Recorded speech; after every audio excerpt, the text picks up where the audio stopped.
What we're going to talk about in this lesson is numbers and variables in Python. So let me write that down. Numbers and variables. Okay. And what that means is there's two primary types of numbers. So we've all know what numbers are, but in Python we have two types of numbers. So I'll write two types here. And the two primary types of numbers in Python are called integers. Okay, so integers. And the other type is called floating point numbers. So I'll write that over here. Floating point. Okay, so integers include whole numbers, including positive like 1, 2, 3, or negative like -5, -6, -7, or 0. Okay, so any of the numbers from 1 to all the way to infinity, and then negative all the way to infinity, and 0. Okay, so those are the integers available to you in Python. And then floating point numbers are numbers with decimal. So 1.0 or 2.0 or 3.5. Okay. So these are all examples of floating point numbers. They have this decimal or this point inside the number. So they're fractional. They're not whole numbers. They have parts of other numbers. So when you look at the difference between these two types, they're used for different things, and that's why we have them. So integers or whole numbers are useful for counting and for basic math. So things like 2 plus 2, integers are really good at that, handling stuff like that. We usually state our age in whole numbers. So when you say you're 5 or 16 or 41, you're using an integer. When you count to 10, you're using an integer. So age may be the height you might measure in integers, although there's probably a decimal in there somewhere. But the number of candies that you have are whole numbers. Okay. Number of brothers or sisters that you have. So those are the two types of numbers. And now let's talk about math operators, things that you can do when you have these numbers. Okay, so let's switch gears here and talk about math operators.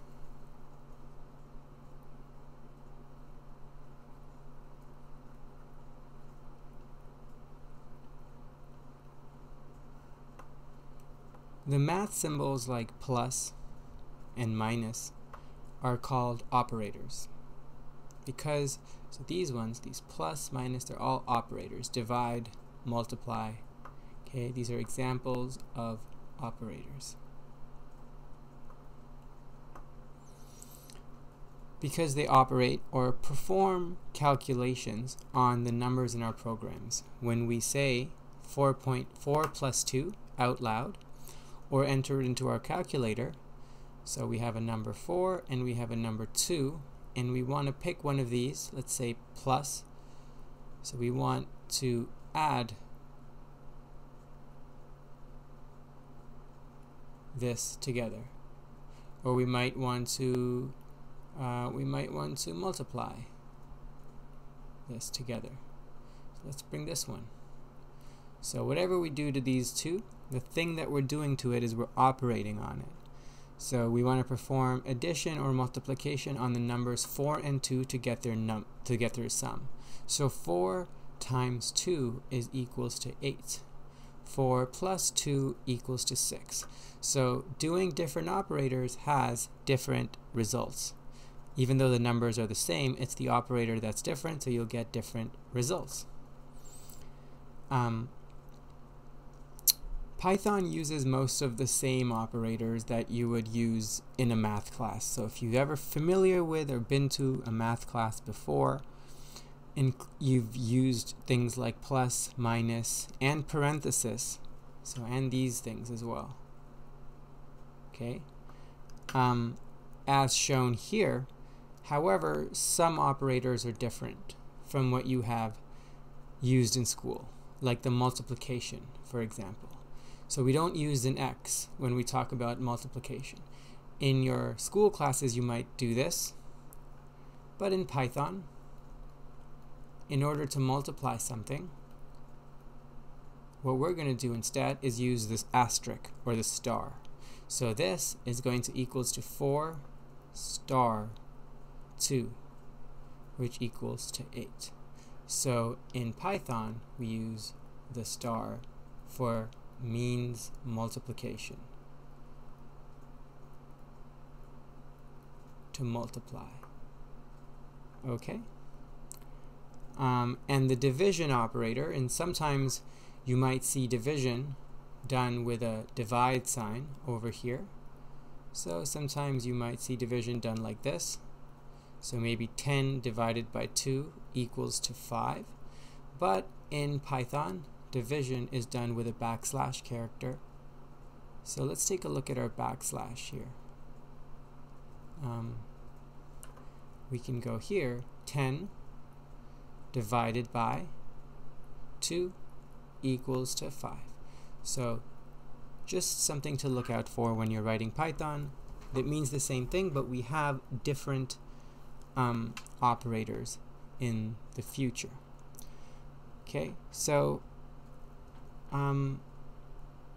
let's take a look at some code instructions and how they're represented in Python. So we'll look at a few examples of a math symbol, and then we'll look at the Python symbol, and we'll give you an example. So let's start with something simple, addition. So we have plus. Okay. So this is the addition.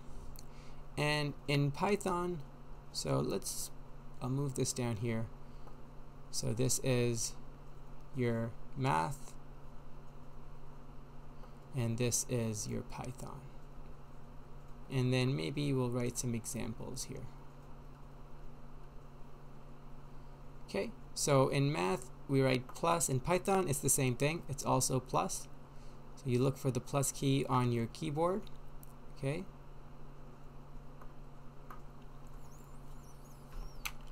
So we all know an example. It'll be something like, I don't know, 11 plus 12 equals to 23.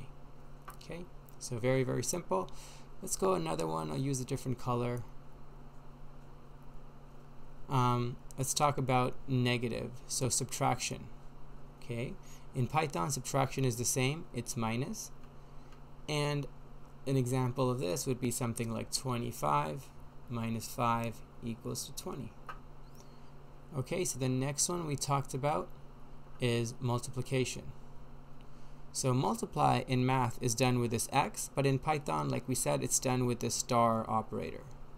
So draw a star on your keyboard. So I'll just in case this is unclear, this is a star or an asterisk. And so something like this would be 10 multiplied by 10, which equals to 100. Okay, so this is an asterisk. And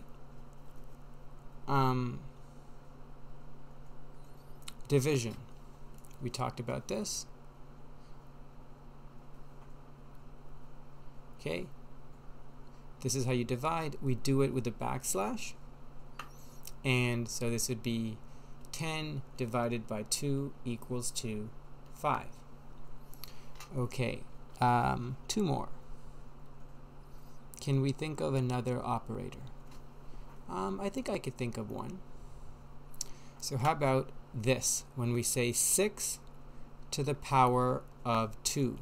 So what that means is 6 times 6. So 6 to the power of 2. So in math, we just put it as an exponent. So this is an exponent. And in Python, we represent exponents with a double asterisk.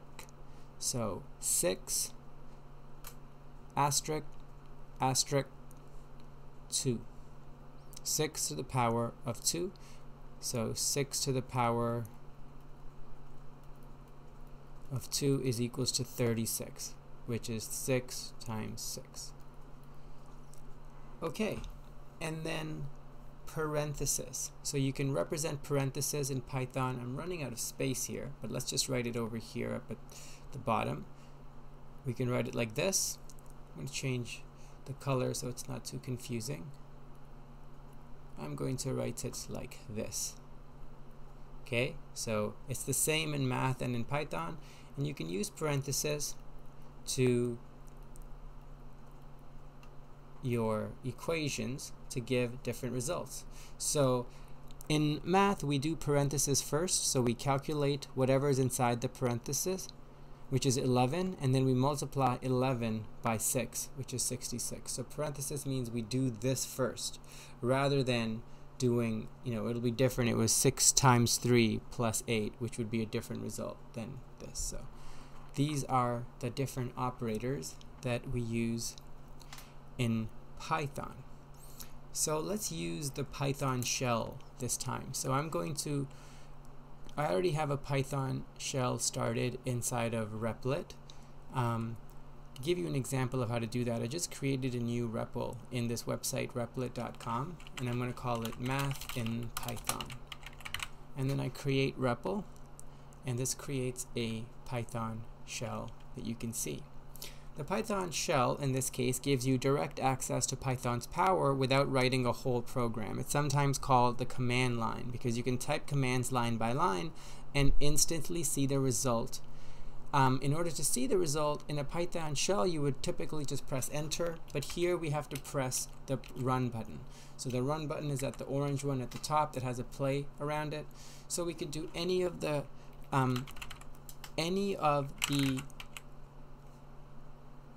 operators that I was talking about. We can do them here. So print 1 plus 1, and I run, and I instantly get feedback from Python. If I did it right, I instantly get the result, which is 2.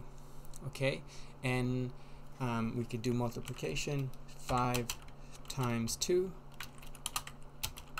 So I use my asterisk, click run, and I instantly get the number 10 because it runs this code, and when it runs it, it gives me the answer and prints it out. So this is the print console. So every time I use print, it means give this result over here and put it over here in my console.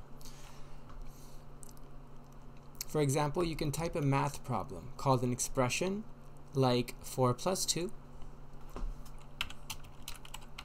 4 plus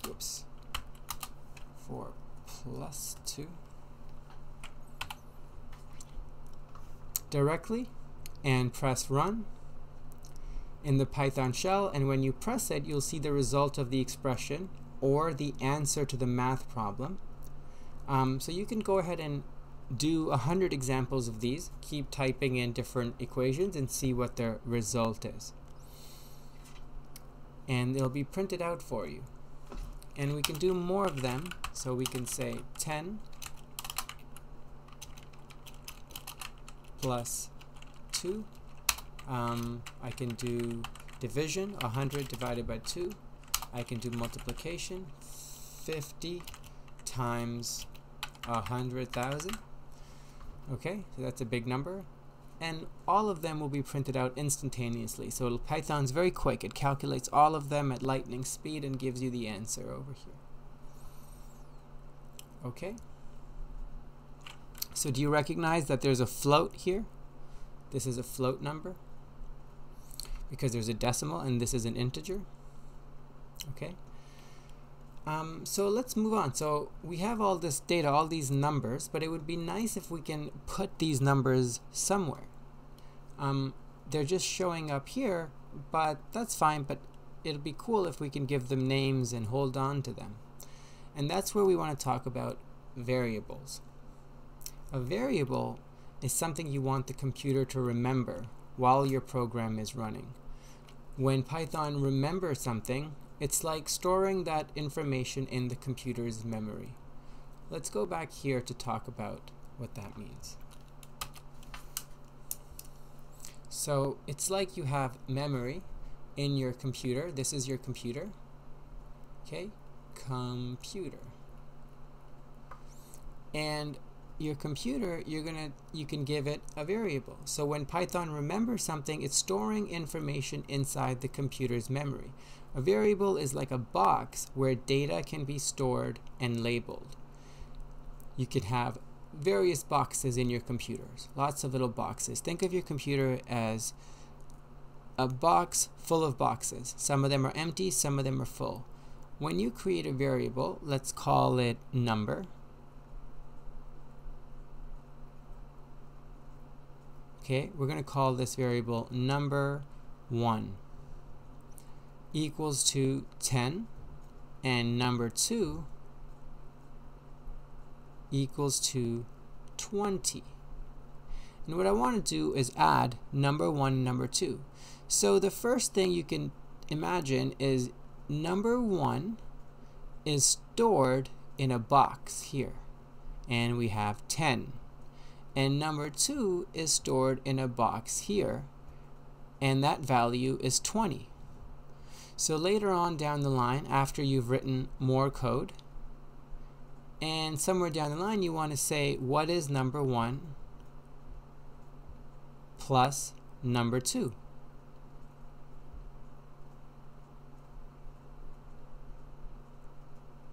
So Python is going to ask the computer, hey computer, give me whatever is in the number 1 box, 10. Now give me what's in the number 2 box, 20. Now add those two together. So that equals to 30. Well, that is the number that we're looking for.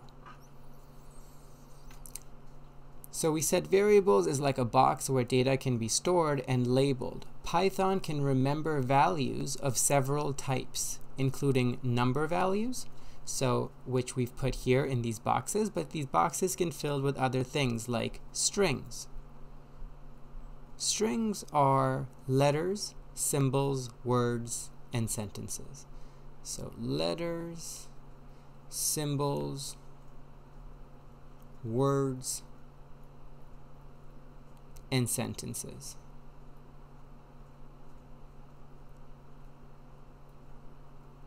Okay? In Python, as in most programming languages, we assign a value to a variable with an equal sign. An assignment like x equals to 10 tells the computer to remember the number 10 and give it back to us anytime we call it out. So let's see what we're talking about here. If we say x equals 10, once again, think of your computer, think of a computer that's filled with boxes. What we're saying is take an empty box, so there might be other boxes that are full. They might have Y, Z, A inside of them, or whatever. I don't really know. But here we might have an empty box. So we're going to say, okay, we're going to put X in this box, and we're also going to say that X is equals to 10. So this box's name is X. The label is X. And inside there we have the number 10. Anytime in the future where we need to access X, we just go over to our computer and say give us whatever's in X, and it gives us the number back. But it could also be a name, a string. So for example, we have a name called John. So we look for some empty boxes. There might be boxes full of other names, I don't know, but we found an empty one here. We take this empty box and we put the name John inside there, and we call this box name. And in the future, whenever we need name, we can just get it by asking Python for name. So remember how we did that? Just to recap one more time, we use the equal sign. So we say name equals to John with quotes, or age equals to 70 without quotes. Numbers don't have quotes, strings have quotes, okay? So we always use this equal sign as an assignment. Okay? So this equal sign does the same thing when it's assigning a variable in Python as this block based in Scratch. So if you go, there's a block here called variables, and it's called set variable to 0. Okay, so if we created a new variable called name, I can set name to John. So this is the same thing over here. This is the same thing as this. So name equals John, well, set name equals John. These two do the same thing. Okay, so let me make that a little bit clearer. Over here, name equals to John, okay, is this in Scratch. So if you've ever used Scratch before, this is the same thing. These two are identical. We can use any letter or word to use as a variable. For example, v equals to 23 will assign the value of integer 23 to the variable v. In this case, we can also have something like score equals to 5.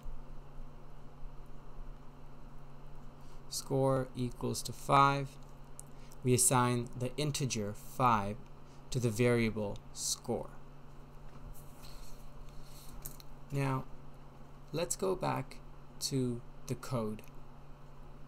And I'm going to write two codes examples. So, what is the reason to use variables instead of a number? Let's show this with an example. Below, I'm going to write two simple codes. One, which is going to be created with a number, and the second one, which is going to use a variable x. So the first is we're going to create it with a number. So I'll import turtle and create a new turtle. And I'm going to do a little coding. So I'll just make the turtle move around. So we can make the turtle go forward and left and forward and right and forward. Okay, and this is nice. So it goes forward and then left and then forward and then right and then forward. So it's like doing a dance. And when I click play, Python can interpret this as well and give us a well, let's see what it gives us. It should give us an output, and run this program and create a turtle which does some dancing. So let's give this a second, and then when it's ready, I'll show you what the result is. Okay, so we're back. So it looks like this is the result of the dance. So okay, let's break this down. We go forward, left, forward, right, forward. Does that make sense? I don't think I have to break that down. It's pretty easy. Turtle goes forward, then it makes a left turn, forward, right, forward. So this is cool, but now what we're going to do is use the same program. So I'll take a copy of this and put it in our Sketchpad. Okay, so this is one example. And on the second example, I'm going to do the same thing, but instead I'm going to use a variable, and I'm going to call it n, capital N. N equals to 100. And now every time there's 100 somewhere, I'm going to replace it with n. So I'm going backwards. I'm first created the number, and now I'm replacing it with n. And I'm going to go click play, and you'll notice nothing changes. The program still does the same dance. It goes forward, and then forward, and then forward, and it turns a couple of times. But I'm going to go ahead and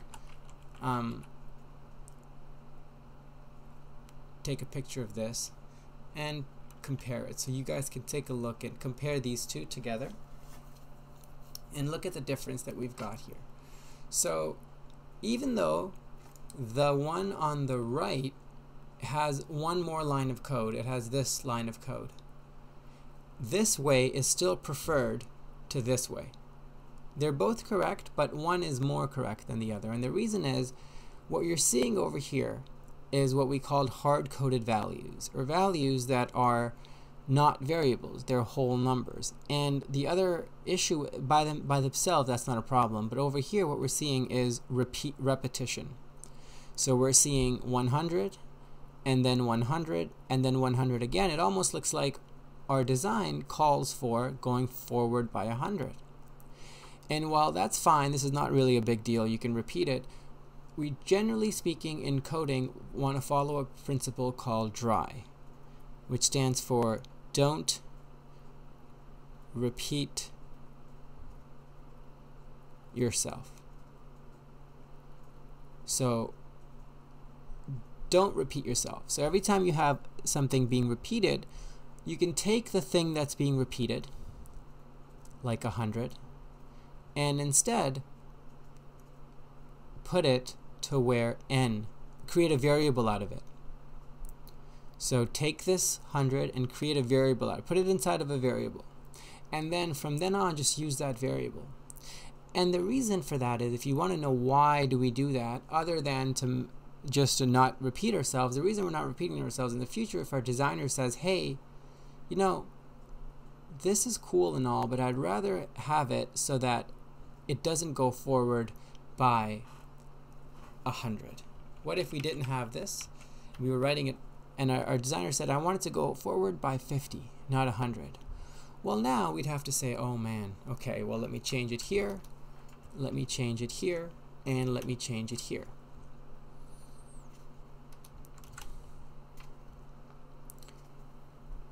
And while there is no problem with doing that, it does work, we'll have to constantly check. We're worried, did we get all the different, imagine this was a lot bigger, imagine there was a lot more lines of code. It would take a lot of time to change every one. Instead, if we had done it the right way, if I just put in n, n, and n, then all I have to do is change it once over here, change it to 50, and leave the rest of the program alone. So the benefit of using a variable is that once you need to make a change, your program, the rest of the program after the variable stays the same.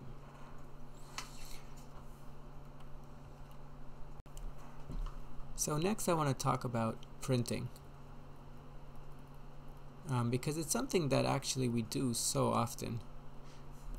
So there's something that you've seen me do a lot. It's printing variables. The print command is used to show something on the screen.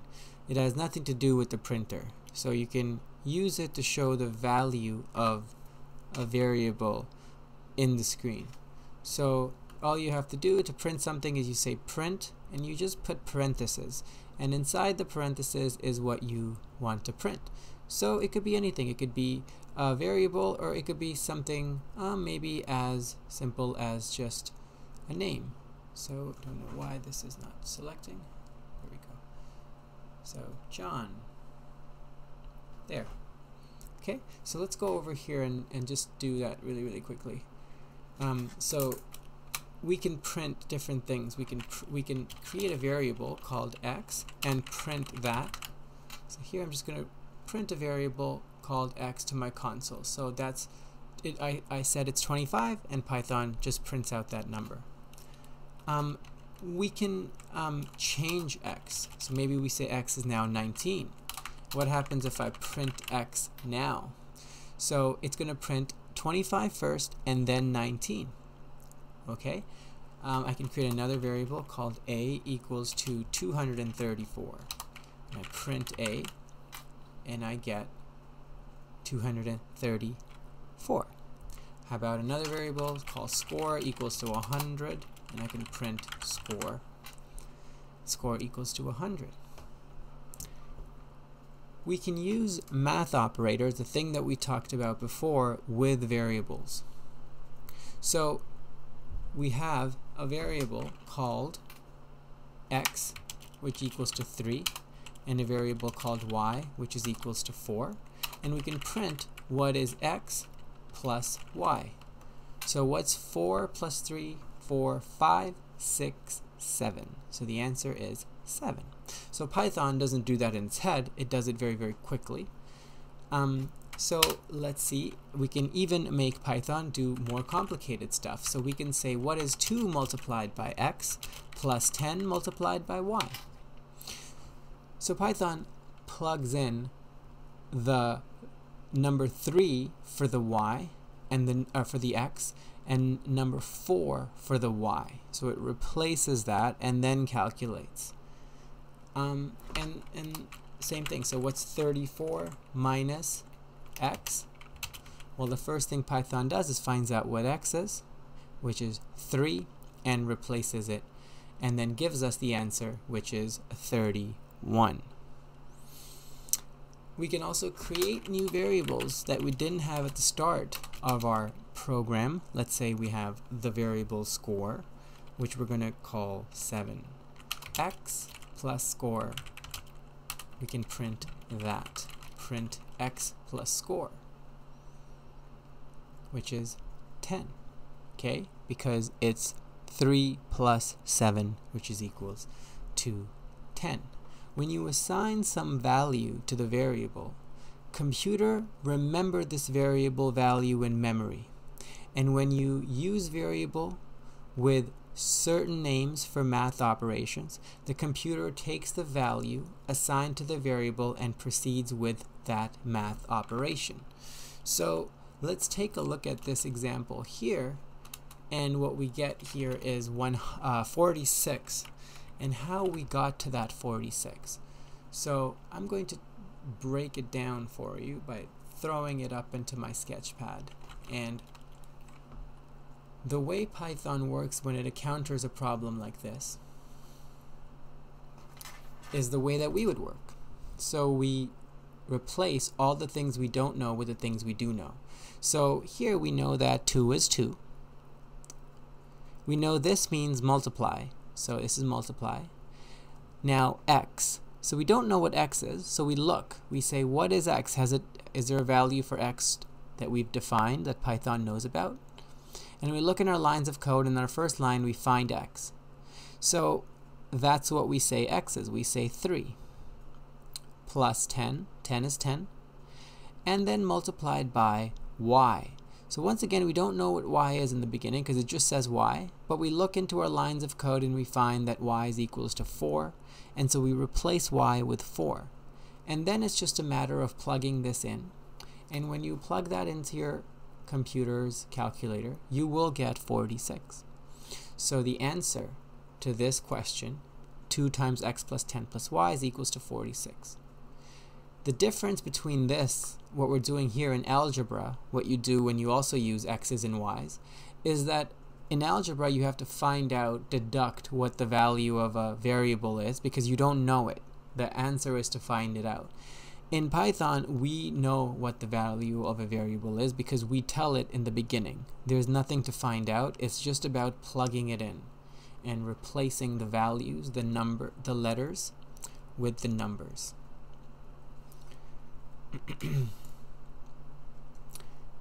Let's talk about something else that relates to the Python shell, since we're here anyway.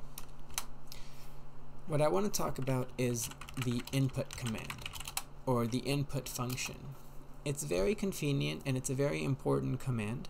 It can be used with math calculations.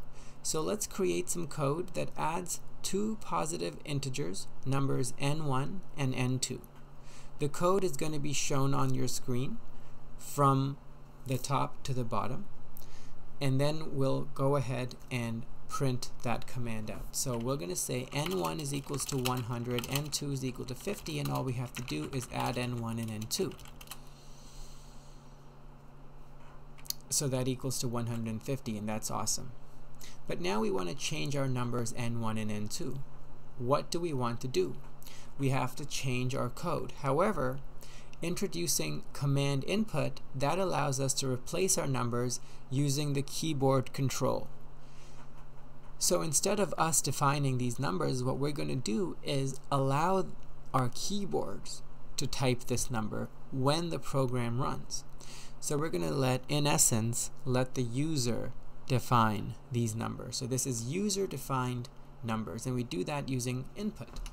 So we say input, please input number n1. That is the question that we're asking. Please input number n2. Okay. And now, instead of just printing, what we're going to do is we're going to say n1 is equals to the integer of n1, and n2 is equals to integer of n2. Here what we mean by this is convert a string into a number, and convert a string into a number. That's because when we have n1 and n2, when we get it from this input, we're getting it as a string and not as a number. So we want to convert it from a string, which are words, into numbers, which are numbers, whole numbers. An integer is a whole number. And then we can just print n1 plus n2. So now we've created a dual calculator that just calculates two numbers. The numbers it calculates are created when we run the program and not before. So it says please enter number n1. So we're going to add 100 and the number 5 to get 105. So what we've done here is created a little mini calculator that the first line of code here prompts the user to input n1, and then it waits while you type the number. So that's important to know, that it just waits, doesn't do anything until you type the number. After you type the first number 100, the second code line prompts you to input the second number and waits till you type it. 5. Lines 3 and 4 convert the first number and second number into digital type. So the things that you type down are not numbers in Python until you have the int keyword, the input request. The input request's answer is a string, and what we want is a number. So that's why this line is needed. The last line prints results on the screen of the shell. What is the reason to use an input data option? It's so that programs can become flexible and we can repeat it a lot of times without code changes. This input option is similar to the ask and wait block in Scratch. Let's take a look at Scratch for a second. It's my favorite way to show things because we have all the blocks that we need. So let's say we have a ask block. The ask block says first number, and then we set a variable called n1, and we have another one called n2. So we're going to set n1 to the answer.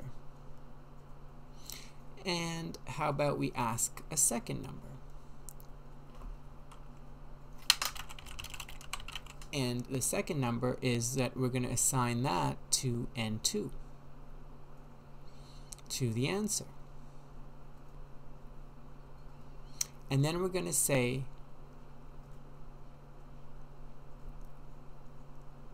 n1 plus n2. So believe it or not, this is the same thing. Whoops. This is the same thing. Probably do it one at a time so it's easier. Here it is the same thing. So 105 equals to 105. Okay, so this, I'm going to put this here. This is the last thing that we're going to talk about today. This and this are the same thing. Okay, so what you see on the left here is the same thing as you see on the right. And so it's all about asking the user what is the numbers, asking over here and asking over here. Okay, let's use a different color. So we're asking the user here and here, oops, and we're setting it over here. So in this case we use the equal sign, and in this case we use the set blocks. And then finally we do the calculation. In this case the calculation is done in the print statement, and the say is the print statement. So take a look at that. That's really cool. Hope that clears up some information about numbers and variables in Python.